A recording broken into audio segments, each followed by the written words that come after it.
Hi மக்களே, எல்லோரும் எப்படி இருக்கீங்க? இப்போ நம்ம வெண்டைக்காய் ஃப்ரை எப்படி பண்ணுறதுன்னு பார்க்கலாம். இது மத்தியானம் லஞ்சுக்கு சூப்பரான ஒரு பொரியல். ஸோ வாங்க வீடியோக்குள்ளே போகலாம். 1/2 கிலோ வெண்டைக்காவை நல்லா கழுவி நல்லா சின்ன சின்னதாக பொடி பொடியாக கட் பண்ணி வச்சுருக்கேன். வெண்டைக்காவை கட் பண்ணுறதுக்கு முன்னாடி கழுவிக்கலாம், இல்லைன்னா கட் பண்ணதுக்கப்புறம் தண்ணியில் போட்டோன்னா வழுவழுன்னு ஆயிடும். ஸோ நம்ம வெண்டைக்காவை கட் பண்ணுறதுக்கு முன்னாடி இப்படி பொடி பொடியாக கட் பண்ணி வச்சுக்கலாம். இப்போ 10 சின்ன வெங்காயம் தொளிச்சு வச்சுருக்கேன். அதையும் இதில் போட்டு கொஞ்சம் 1க்கு 2 தட்டி எடுத்துக்கலாம். இப்போ ஒரு 6 வரமிளகாய் நான் ஆல்ரெடி பொடிச்சு வச்சுருக்கேன். அதையும் இந்த வெங்காயத்து கூட போட்டு நல்லா தட்டி எடுத்துக்கலாம். இப்போ பாருங்கள், இந்த வெங்காயத்தையும் வரமிளகாயும் நல்லா கல்லில் பிடிச்சி அரைச்சி எடுத்துருக்கேன். இப்போது சப்போஸ் அந்த கல் இல்லாதவங்க மிக்ஸி ஜாரில் போட்டு 1க்கு 2 கிரைண்ட் பண்ணி எடுத்துக்கலாம். நம்மளே கடாய் வச்சாச்சு, கல் காஞ்சிச்சு. இப்போ 4 ஸ்பூன் ஆயில் ஊற்றிக்கலாம்.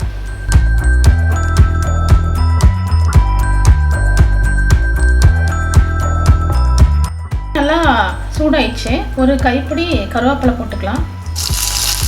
கருவேப்பிலை நல்லா இதாகிடுச்சு. நம்ம சதைச்சி வச்ச வெங்காயத்தையும் வரமிளகாவும் போட்டுக்கலாம்.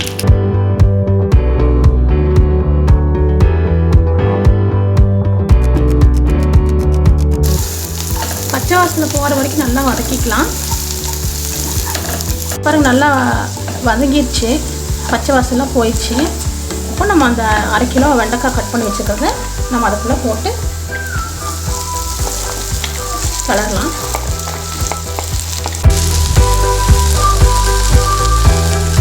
தேவையான அளவு உப்பு போட்டுக்கலாம்.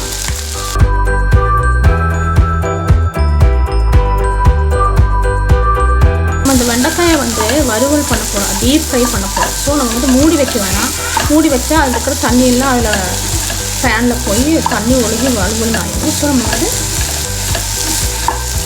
ஃப்ரை பண்ணிகிட்டே இருக்கலாம். இதில் பாருங்கள், அந்த வெண்டைக்காயோட வழுவழுப்பு இருக்குது. ஆனால் ஃப்ரை பண்ணிகிட்டே இருந்தால் தான் அந்த வழுவழுப்பு போகும். ஸோ நம்ம இப்போ கிளறி விட்டுட்டே இருக்கலாம். இப்போ பாருங்கள், இந்த வழுவழுப்பெல்லாம் போய் நார்மல் ஸ்டேஜுக்கு வந்துடுச்சு. இப்போ நம்ம மீடியம் ஃப்ளேமில் வச்சுட்டு நல்லா வதக்கிட்டே இருக்கலாம்.